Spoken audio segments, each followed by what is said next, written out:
Hello and welcome to What's Cooking at Story and Song Bookstore Bistro. I'm Donna Paz Kaufman. I'm one of the owners of the store, and this morning Luann Pollock joins us, and we're going to talk about food today, Yes, which is we are. often what we talk about in the store, about what's new in terms of the cookbooks coming in or what we made for dinner last night. So it's really a joy, Luann, to be able to talk about some of our favorite cookbooks to Absolutely. all of you. So we talked this morning how necessary it would be to honor Gloria Pepin today. We're so sorry that she left this world in December, and now that it's January, our thoughts are with Jacques, and certainly at this time of loss. We loved having them here on the island, and they brought us such joy. So we're going to start out with a couple of our favorite Jacques Pepin books. Okay. So this morning I picked Jacques Pepin's Quick and Simple. And I picked this one because it is just what he says. It's quick and simple, but of course he's a master chef. We all know that, and he brings such character to every dish that he prepares, and he always offers some hints and tips about the great tools to use. He talks about ingredients that most of us have. You don't have to, make a trip to a village in France to get them, and one of the things that I liked about this book is that, of course, in honor of Gloria, we do have one recipe here where he has named it aptly, linguine with clam sauce Gloria, because this was certainly one of her favorite dishes.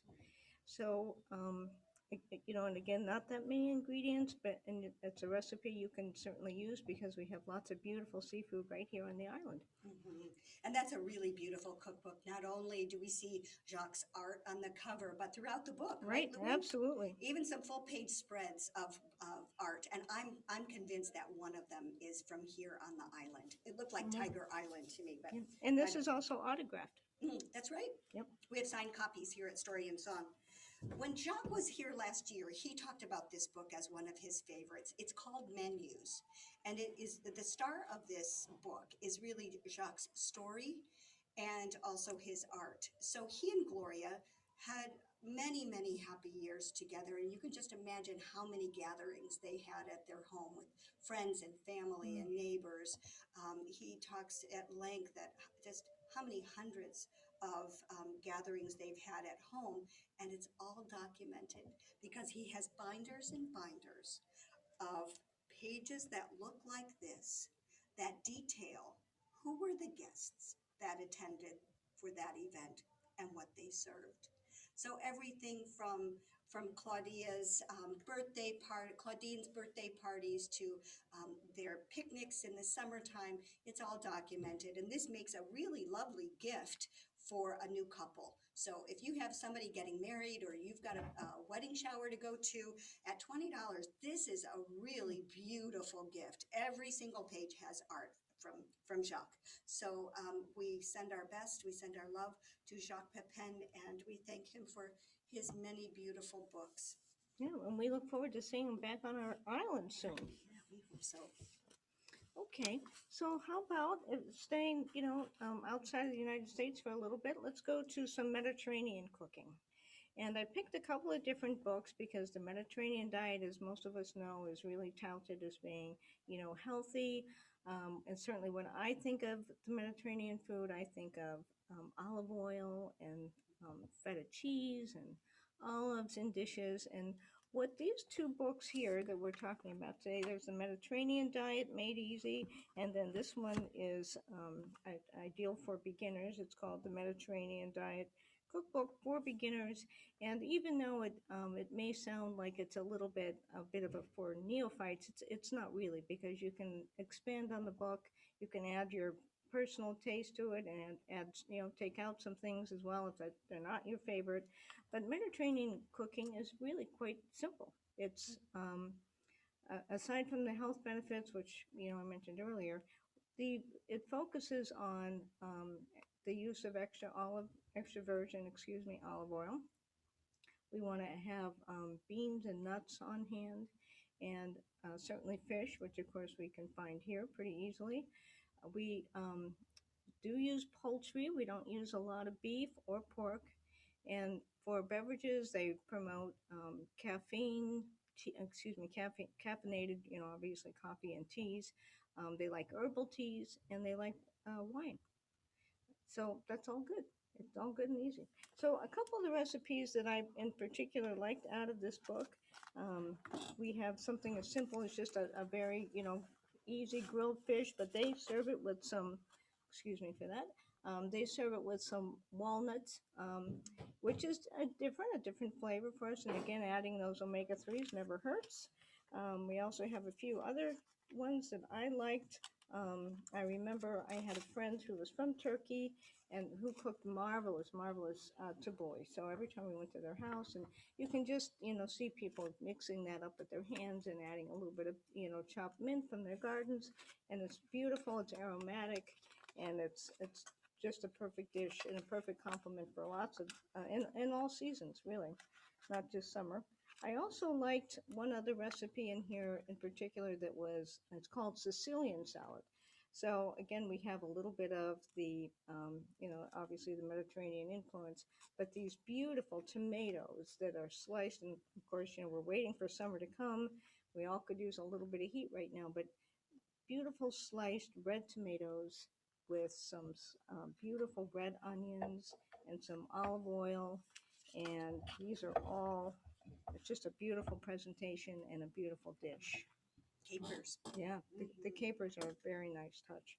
Um, Switching for a minute from this one and just highlighting something in this Mediterranean diet made easy. What I liked about this one is the small plates because we're all trying to, maybe, consume a little bit less. Maybe some of us aren't moving as much and hustling about as much with the COVID. But the section here on the small plates is impressive because they start out with just a very beautiful dish of bread and a little bit of some spices here. Of course, you have to have garlic, and it wouldn't be right if it didn't have some fresh grated cheese. So we love that. But then it goes into something else that I love, which is the falafel. And you don't see that much around here. We don't, I guess, sorry, I'm losing some of my bookmarks. But the falafel is something that, again, we don't have many Mediterranean flavors readily available to us in our restaurant. So the falafel is a great, it's just a fun day activity to make it too. And it's not all that hard, but it's different. And then the last one I wanted to highlight was this eggplant stir fry because that, many of us love eggplant. I think of eggplant parmesan, which is the only way I can get my husband to eat it. But I love it anyway, and I certainly like it in a ratatouille, but I do love it in a stir fry. So lots of great recipes. You can use whatever you have on hand with most of these, and you can feel good knowing that you're doing some good for your body and you're staying healthy. Mm-hmm. Keeping that cholesterol down. Yeah, and also fresh makes the difference, doesn't it? When Absolutely. you think of that, I look at that tomato salad. I think, yeah, I could, but I would never think of putting capers on it or I wouldn't either. Putting it together on the plate like that. That is really gorgeous. Well, many of us who love to cook have looked to San Francisco and the chefs on the West Coast for inspiration. They have a way of creatively looking at food, using fresh foods, using heirloom foods that we haven't seen for a while, and they're lucky enough to have a farmer's market where they get some of those plants and those vegetables that we don't see very often here. But we can get a lot of inspiration from some leading cooks and chefs out there. And Elizabeth Pruitt is known for her restaurant Tartine, and this is Tartine All Day. Modern recipes for the home cook. And since we're cooking so much during COVID, I hope that you're having fun in the kitchen. I know when I take off this apron at Story and Song, I go home and put on my home apron, and it's a way that I really relax and wind down. And so I wanted to acknowledge that even in our home too, we are eating differently these days. Being on the run at the shop all day, it feels better to eat something midday and go a little bit more lightly at night. And One of the items that Tartine All Day has is a beautiful, what looks like a souffle. And yeah, as you all know, souffles look so beautiful when they come out of the oven. This one she names the savory bread pudding with wild mushrooms and bacon. Mm. So even though that sounds a little on the high cholesterol side, it is. It's not something that we would have every week, let alone every day. But it's just beautiful. It's light. It's delicious, and it has fresh thyme leaves and some cream, and it's finished off with some beautiful Gruyere cheese, just so creamy and Wow. buttery and nutty. I just love that. So the photo in here is just gorgeous, and of course some of these books like Tartine and the French Laundry. If you didn't see Mm. the new cookbook that came out this Christmas, the French Laundry also has a new cookbook out, and it's beautiful. So you get a sense of not only how to prepare these dishes, but how to make them look absolutely stunningly beautiful. Mm. So the other one that I wanted to point out here, it was new to me to make semifreddo, and it was during a trip to Italy that I really got to know that dessert, and it always sounded difficult until I decided to try it at home. And so, with a little loaf pan and with some plastic wrap and a few ingredients, you can make what is in Italian meant semi frozen, so half frozen. So, if you've got a special occasion coming up, it's somebody's birthday, you're going to have a small gathering at home, I would suggest taking a look at this recipe: dark chocolate and toasted almond semifreddo, Mm. with just like 5 ingredients. That's it. And that includes the salt. That you can whip this up, pour it in the pan, pop it in the freezer to freeze up, and then it could be a couple of days. And when you're ready to have that little gathering, you bring it out, you turn it upside down, take off the plastic wrap, slice it into beautiful slices. For a birthday, this makes a perfect little dessert. Put some birthday candles in it, and it's truly, truly special. They use almonds here. Oftentimes, the Italian cookbooks will use hazelnuts, which I Mm. think is a really nice Yeah, combination with absolutely. chocolate. So the Tartine cookbooks, come take a look. Well, and Donna, I think that recipe is perfect for Valentine's Day, just around the corner. I think Yeah, I'd add a couple of raspberries on the side. yeah, Yeah. yeah. And maybe you have a nice little heart mold pan you can use. Yeah, Yeah, it that's a sounds good good. idea. It sounds good. And I have to say, it does make you want to get back into San Francisco. Such a beautiful area. Okay, well, we're going to switch gears here a little bit and talk about the Barefoot Contessa. So everybody knows Ina Garten. She's been around for quite a while. Fabulous chef. Has had her own show for quite a while. And one of the things I learned about Ina recently is that aside from being in Long Island, the the Barefoot Contessa name comes from a store that she purchased in Long Island. It was a small specialty food store. So that's kind of neat that she picked that up. And we also know that she has some Italian. She does like to cook Italian, and I'm going to get into another Italian chef here in a little bit. Um, but you know, when we think of Ina Garten, we think of comfort food. What I like about this book is that it's called Modern Comfort Food. So she's taken some recipes that are front of mind, like macaroni and cheese, and she's transformed that into a truffle macaroni and Mm. cheese. And it's a go-to recipe that she likes to serve because her her mantra for when she has guests over is she wants to make sure they feel relaxed, that they can de-stress, and that it's just not a big deal. Everything is just great, and it's meant, especially during these stressful times, it's an opportunity to just unwind and take a breath. So that's how she likes to cook. And if she's just cooking for herself, she doesn't turn the oven on. She just puts together some beautiful salads for herself. But I wanted to highlight a couple of recipes in here today. One of them was, of course, when we think of Ina Garten and we're thinking of comfort food, she has done a fabulous job with some salad, excuse me, with some pizzas here. And so she's actually done a Brussels sprout pizza, which is not so difficult to make.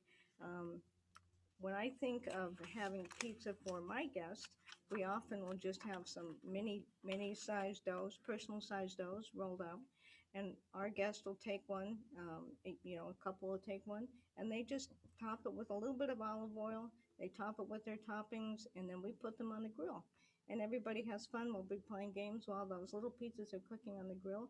And when after I saw this Brussels sprout pizza, I thought, what? How beautiful is that? Because again, we're getting a little bit more color in it, something that you wouldn't normally think of, and you're not going to get that at Domino's for sure.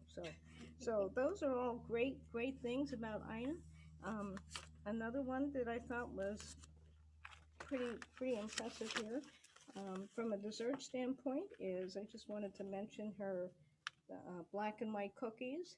And for those of you that have joined us from the north, you know how hard it can be at times to get a black and white cookie to satisfy that craving that are so readily available all over New York City. So I love myself. I love black and white cookies. Recently, a dear friend of mine made me a whole plate of black and white cookies that she made them from this recipe in this book.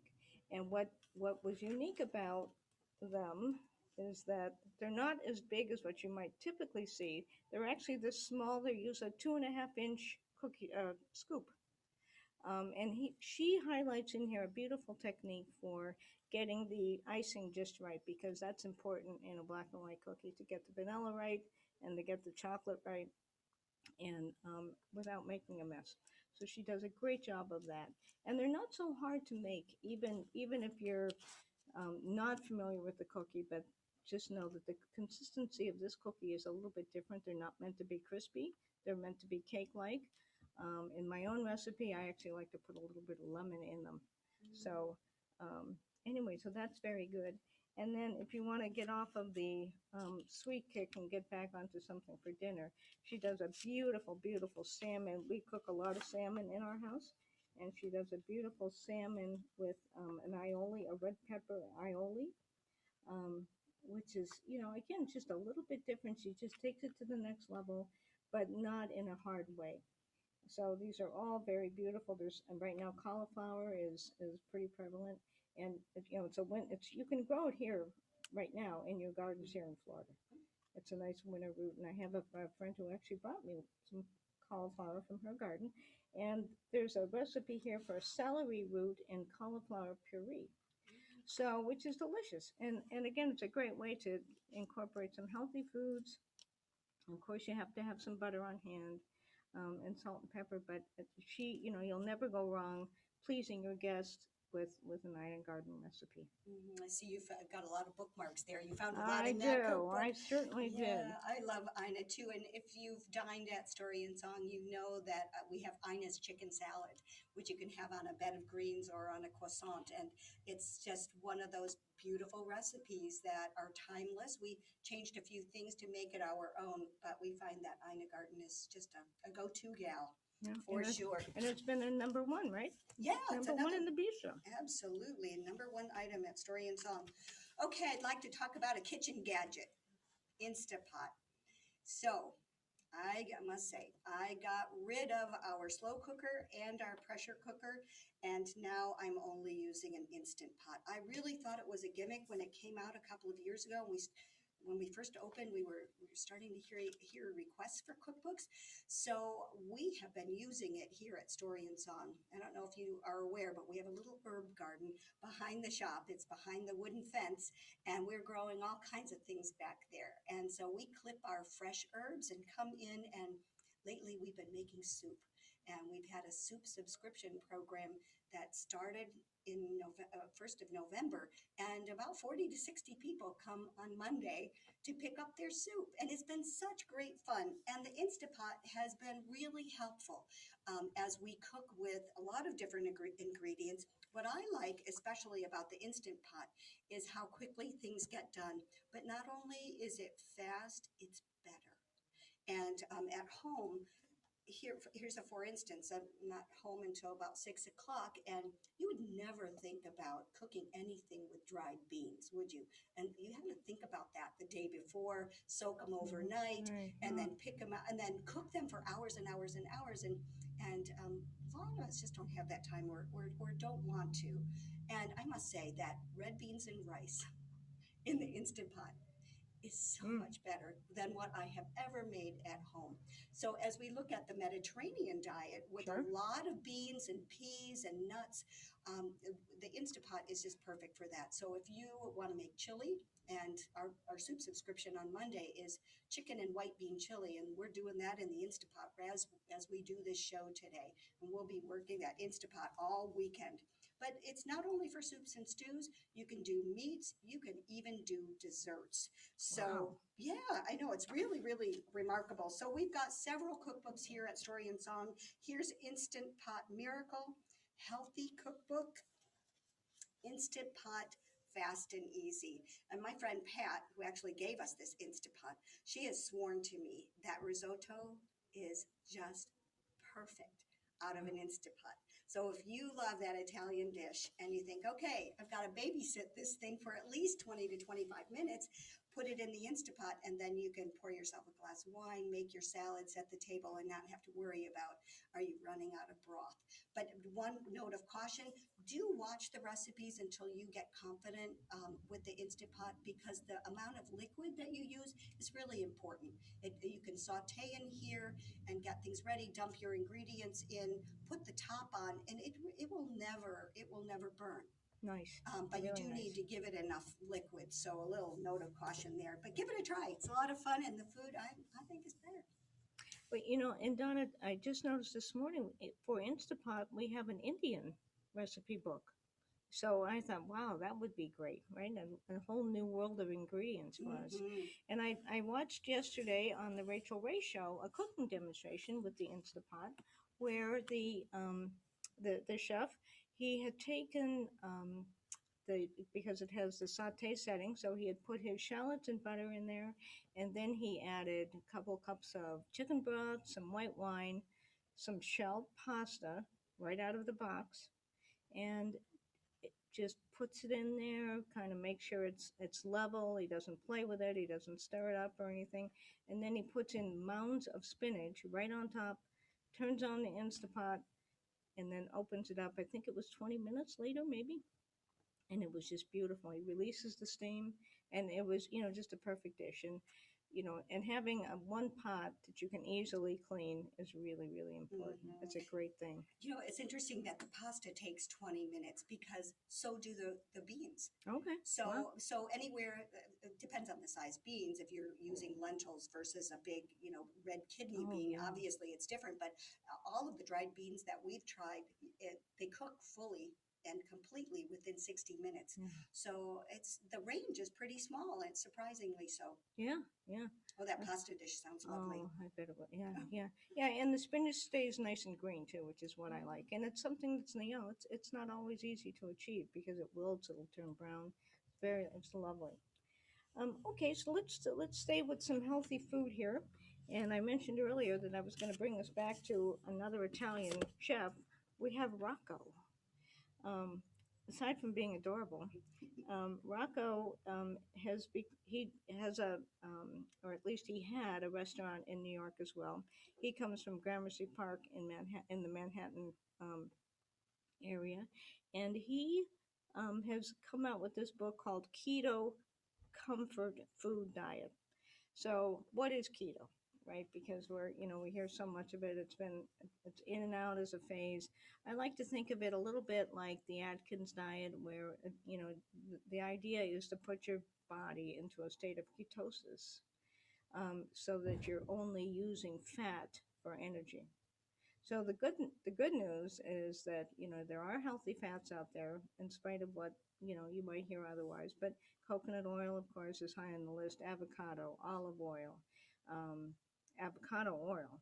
So nuts, um, seeds, and beans. So there's lots of good things. There are a couple of things that we don't want you to have.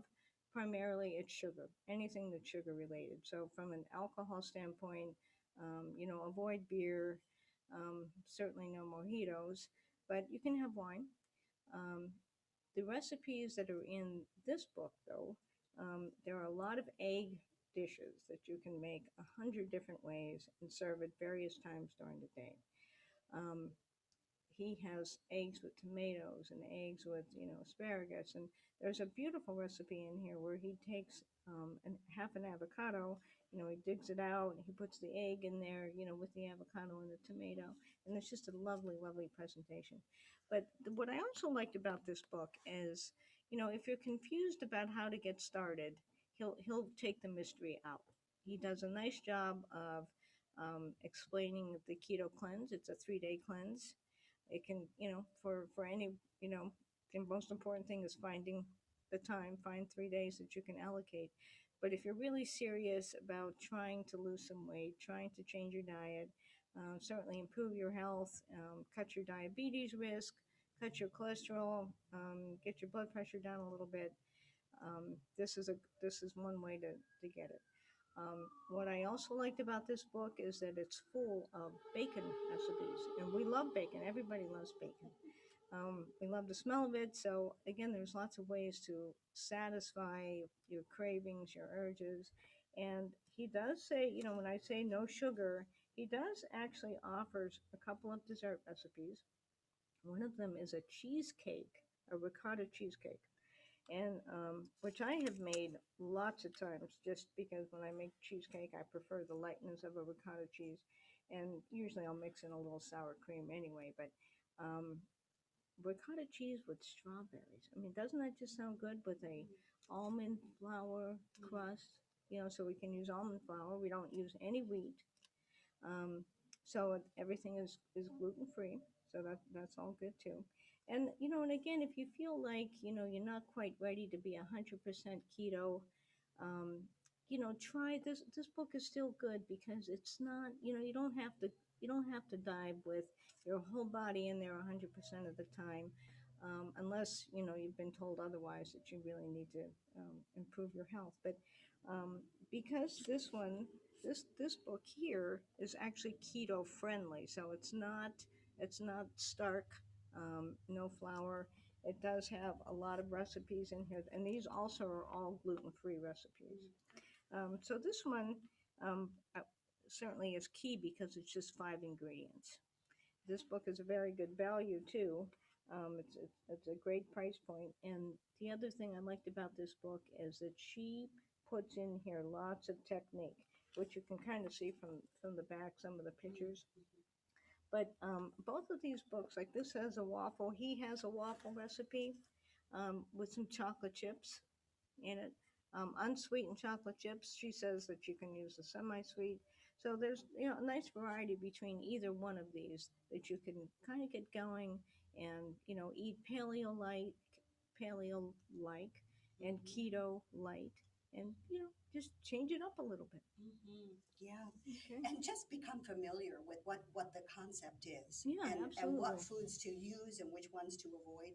Yeah, Yeah, absolutely. yeah, that's great, Luann. I love those. Well, we're going to end with a little trip. We haven't been able to travel, and Mhm. it's been, I felt it. Sure, You had to absolutely. cancel a trip Yes. this year. So let's go to Italy. And this is Vegetariano, and it's a nice big book with beautiful photographs. And if you've traveled much in Italy, you know that the people are not heavy. They Right. walk a lot. It's Mediterranean, so you get a lot of healthy foods, and there's that activity that Mm. counterbalances that beautiful fresh pasta that they make. So if you've traveled Italy, you know that each region has its own food that it celebrates. From north to south, Right. there's a Right. huge difference. And Mark and I have traveled widely in Italy. We were married there. We love it. We go back whenever we can. And so, in looking at this book, you will remember the places that you've traveled. And it will perhaps bring back Mm. some comfort foods that you've enjoyed that now you could feel like, I can make this at home. Let's travel to Italy tonight. One of the recipes that really grabbed my heart, I remember my Polish mother making semolina potato dumplings Mm. in the sink. And she would pull up the chair, and I'd stand on the chair, and I'd watch her make these dumplings. And it was with semolina flour and eggs, and she would just tell me to work it with your hands, and you will know when it's ready. And then she'd let me roll them out with her, and then she'd boil them, and then later we'd have them for days Oh. and days because she'd chop them up and she'd saute them in a little butter. And although she's been gone for many years, I look at this recipe and it just brought back that memory Mm. that I hadn't thought of for a very long time. So it's gnocchi. You know, Yeah. every culture from Asia to South America and points in between, we all seem to have our favorite dumpling recipes. But you have the Italian name, you have the recipe here, you have the name of the restaurant or market where the recipe came from, and the region Oh, within very nice. Italy. So that was really, really special. And if you've been to Tuscany or you really like old world Italian wines, you know Barolo. And I remember the tasting Mm. room at Barolo was just so beautiful. And we counted the number of languages we heard while we were there for Wow. the Neat. tasting and how many different people from Mm-hmm. around the world were there. And it was really so special. So here's a recipe for you that you could do in your Instant Pot, and that's Barolo risotto. And this one's got shallots and garlics and olive oil, of course, with the sofrito that you saute. Then you put in 2 cups of Barolo wine, one on the side for you, and tomatoes and fresh rosemary and sage. So you Mm. get that really robust flavor, Wow. nice with a red Barolo wine, right, Mm-hmm. Luann? Some Absolutely. vegetable broth and salt and pepper, a little bit of butter, and of course, Parmesan Reggiano Mm. to top that off. So what a beautiful, with a salad, that's a meal for us. No meat required.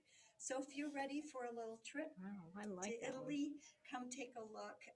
These books, I think, are not only cookbooks, they're travel books. Absolutely. And they're coffee table books, and they Yeah. transport us in food and story and culture anytime we like. Yeah. So, Luann, thank you for talking Well, food thank you. today. This is fun. So Thank this you. is what's cooking, and it is Restaurant Week all over Amelia Island. For many of us, the COVID era has been so difficult. We have tried to keep our kitchens busy and keep everybody employed. So go on to the website, ameliaisland.com. Take a look at all of us who have our menus posted and our special offers, and go out and even if it's a carry out, go support one of your local restaurants.